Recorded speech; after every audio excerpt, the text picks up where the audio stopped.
bonsoir. Voici les titres de ce journal. Absentéisme, laxisme, des mots qui réduisent à coup sûr la productivité dans le travail. Le président de la République, Macky Sall, pointe du doigt l'administration sénégalaise et préconise plus de sanctions pour les fautifs. Santé, les hépatites touchent plus de 2 millions de Sénégalais à la veille de la mondiale contre les hépatites. Le gouvernement du Sénégal annonce une prochaine réduction du coût des médicaments à hauteur de 50%.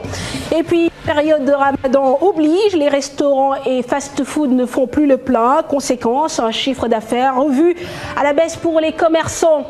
Londres 2012, pour les sportifs du monde, pendant plus de 15 jours, plus de 10 000 athlètes prennent part en ce moment à la cérémonie d'ouverture des Jeux Olympiques, mise en scène du spectacle par le réalisateur britannique Danny Boyle. Bienvenue à tous.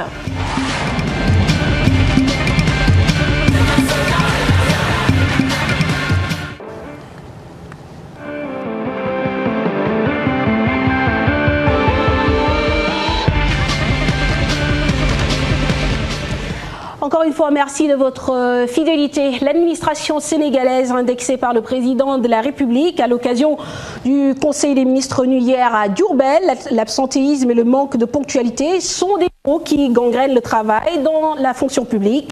Alors, pour mettre fin à ce laxisme récurrent, Macky Sall préconise le durcissement des mesures contre la violation de la réglementation du travail. Une sortie saluée par les usagers du service public rencontrés par Chérif Dia et Ababakar Camara au building administratif.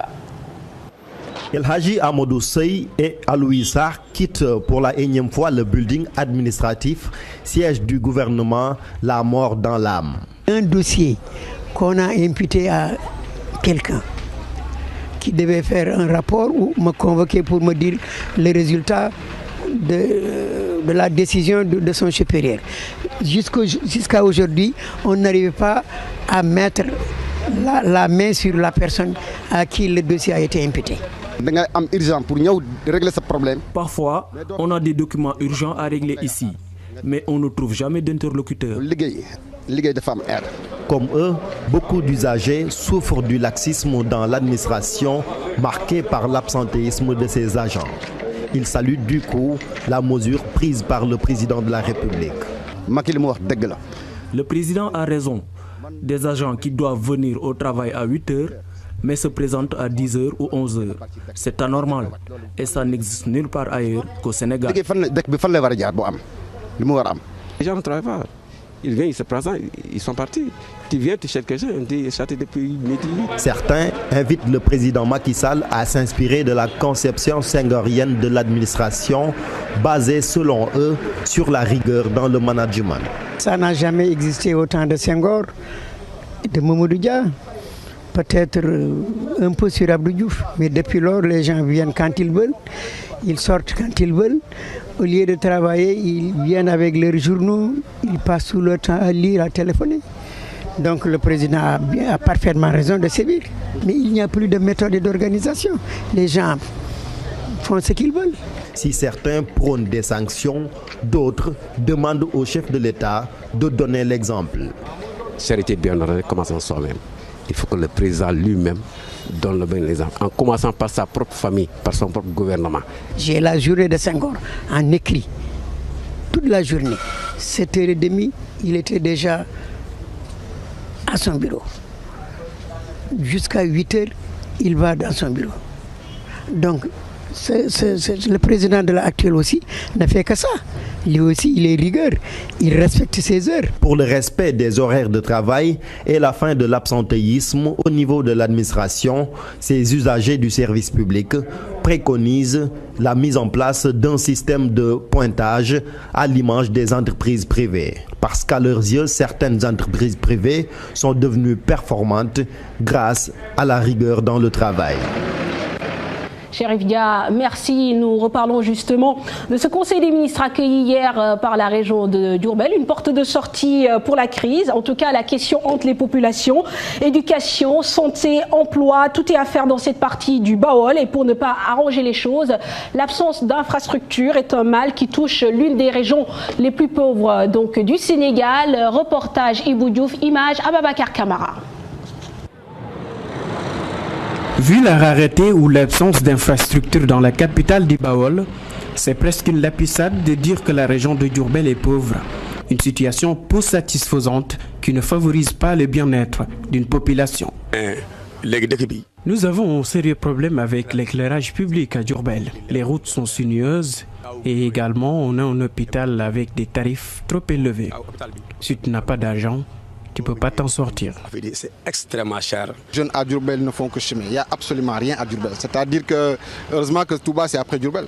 Si Touba était juste avant Diourbel, on ne parlait même plus de Diourbel. Il n'y a rien à Diourbel. À Diourbel, tous les secteurs d'activité sont frappés de plein fouet par ce manque d'infrastructures. Ici, certains tentent de donner des solutions. Tout le monde dit que Diourbel c'est une ville morte. C'est une ville morte. Le régime précédent nous avait donc confié des milliards, 15 milliards pour le développement de Diourbel. On n'a rien vu. Jusqu'à présent, tu vois Diourbel est naze, il n'y a rien à Diourbel. Peut-être avec ce nouveau régime, espérons. Diourbel expose ses problèmes au gouvernement et le Conseil des ministres décentralisé était une bonne opportunité. Il y a tout un processus qui est en train de se mettre en place ici au niveau du Conseil régional et qui est en phase de concrétisation pour cette année 2012 pour répondre concrètement aux besoins des jeunes, à la demande de financement et aussi à la relance de la filière maraîchère et plus globalement aussi de l'agriculture dans la région. La problématique de la réorientation de l'usine Sunaor a été soulevée, n'est-ce pas? Et c'est une question fondamentale pour l'avenir de la région de Diourbel. Le Conseil interministériel va prendre en compte toutes les questions qui freinent l'envol économique de la région de Diourbel. On a prévu beaucoup de projets pour la région avec une enveloppe financière très conséquente. En attendant le prochain Conseil des ministres décentralisé, les Diourbellois espèrent que cette réunion du gouvernement va permettre à la région de changer de visage avec des infrastructures de qualité et un taux de chômage en chute libre. Nous parlons santé à présent. Plus de 2 millions de Sénégalais contaminés par l'hépatite B ou C, sauf que la majorité d'entre eux l'ignorent. L'heure donc est au renforcement des stratégies d'éradication, ce à la veille de la journée mondiale contre les hépatites. À ce propos, écoutons Aminata Sall Diallo, coordonnatrice du programme national de lutte contre les hépatites, au micro de Fatki Nedem. D'abord, prévenir la transmission des hépatites B et C. Favoriser le dépistage des hépatites B et C. Favoriser l'accès aux soins et améliorer la qualité de vie des porteurs chroniques d'hépatite B et C. Et enfin, promouvoir l'évaluation et la recherche. Pour prévenir la transmission des hépatites B et C, différentes stratégies sont utilisées. Nous avons l'IEC en premier lieu. Nous pensons que nous pouvons beaucoup faire par le biais de la sensibilisation, de l'information, de l'éducation et de la communication. La vaccination, elle est valable que pour l'hépatite B, nous n'avons pas de vaccin pour l'hépatite C. Renforcer la sécurité transfusionnelle, prévenir également la transmission du VHB et du VHC dans les structures sanitaires. Alors à noter parmi les mesures d'accompagnement pour les patients, le ministère de la Santé qui annonce la volonté de l'État de réduire à hauteur de 50% le coût des médicaments de traitement. Nous y reviendrons dans nos prochaines éditions. Nous parlons éducation à présent. Les épreuves du BFM 2012 diversement appréciées par les élèves. La première session s'est achevée hier. Ce vendredi étant consacré aux épreuves facultatives, dessin, musique ou encore économie familiale. Les candidats restent partagés entre espoir et prudence dans ce reportage de Fatki Nedem. La première session du BFM, brevet de fin d'études moyennes, s'est achevée ce jeudi pour les épreuves écrites. Moins de stress pour les candidats qui se sont penchés ce matin sur les matières facultatives telles que la musique et le dessin. J'ai choisi de faire la musique. Oui. J'ai mis le paquet pour avoir la main, c'était un peu facile. Aujourd'hui, j'ai fait le dessin. On peut dire que c'était facile, hein, parce que c'était une matière facultative. Ça demande la réflexe, mais après ça passe. Des épreuves qui se sont bien déroulées selon les candidats. Mais dans l'ensemble, pour le BFM de cette année, les appréciations sont diverses. Les maths, c'était un peu difficile et l'anglais. Ouais, c'était abordable. Parce que à 75%, les élèves ont dit que c'était abordable. On peut dire que c'était un peu difficile, hein, mais cette année-ci, les profs, ils ont favorisé les épreuves littéraires. Les mathématiques étaient un peu compliquées, mais À la fin, ça se passe. L'SVT aussi, on pourrait dire. Mais le plus complet, c'est l'anglais. Certains parmi eux pensent que les sujets ont été abordables. Le seul problème a été l'oisiveté des élèves lors de la grève des enseignants.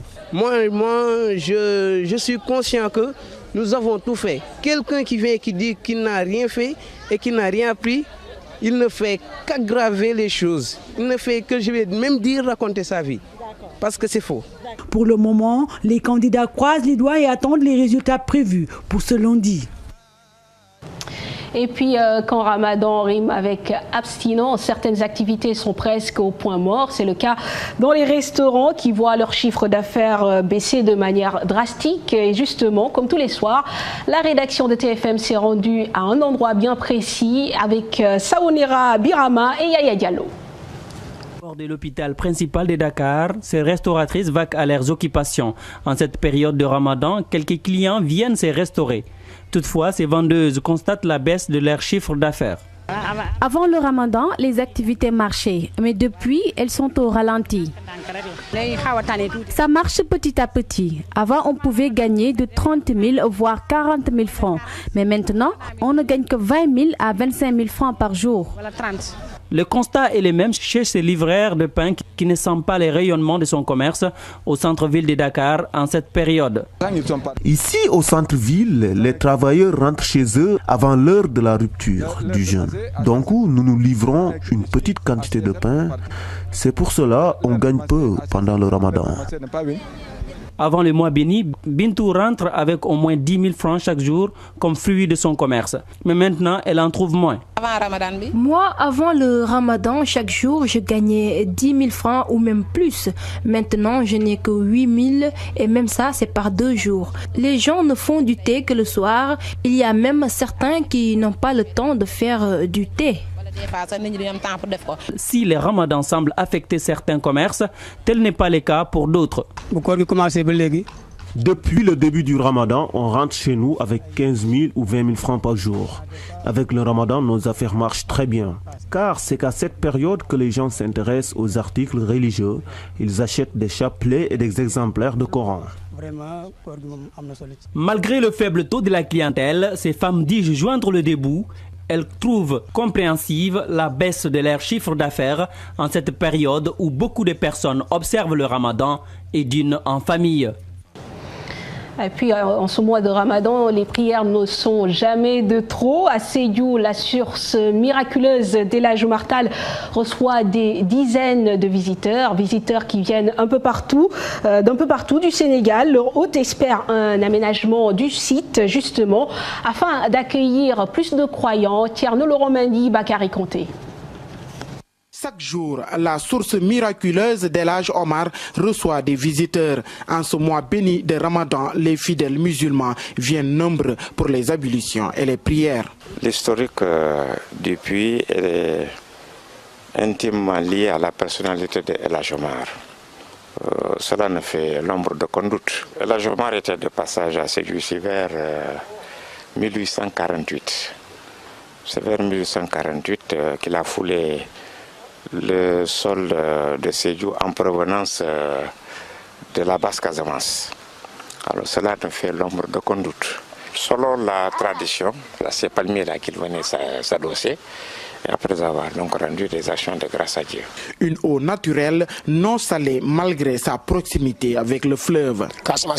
Toute la Casamance remercie ce puits. El Hadj Omar Foutiyou Tall est passé par là avant même ma naissance. La Casamance, la Guinée-Bissau, la Guinée-Conakry, le Mali, la Mauritanie, entre autres, des gens viennent de ces pays pour des prières. Tout ce que l'on demande ici, le bon Dieu l'accepte. L'eau n'est pas du tout salée malgré sa proximité avec le fleuve à quelques centimètres seulement. Il y a de l'eau 24 heures sur 24, une eau potable. Je suis là, je quitte en Guinée pour traverser ici, pour vérifier cette pluie-là. Ici, cette pluie-là, c'est l'eau. On m'a dit que cette eau-là, c'est une eau naturelle, mais moi, je n'ai pas assuré ça. Mais aujourd'hui, je suis venu vérifier. Oui, c'est vrai, j'ai de confiance à cette eau-là. Oui, c'est une eau bénie. Il y en a beaucoup de la bénédiction, parce que le gars, il m'a tout expliqué. Oui. Et Et moi, j'étais au passage pour prendre l'ablution et je passe chez moi encore. L'aménagement de ce site pourrait rapporter beaucoup de choses à la commune de Sédhiou, surtout sur le plan touristique. Rendez-vous est pris demain avec Ndeye Fatou Niang. Excellente soirée à tous.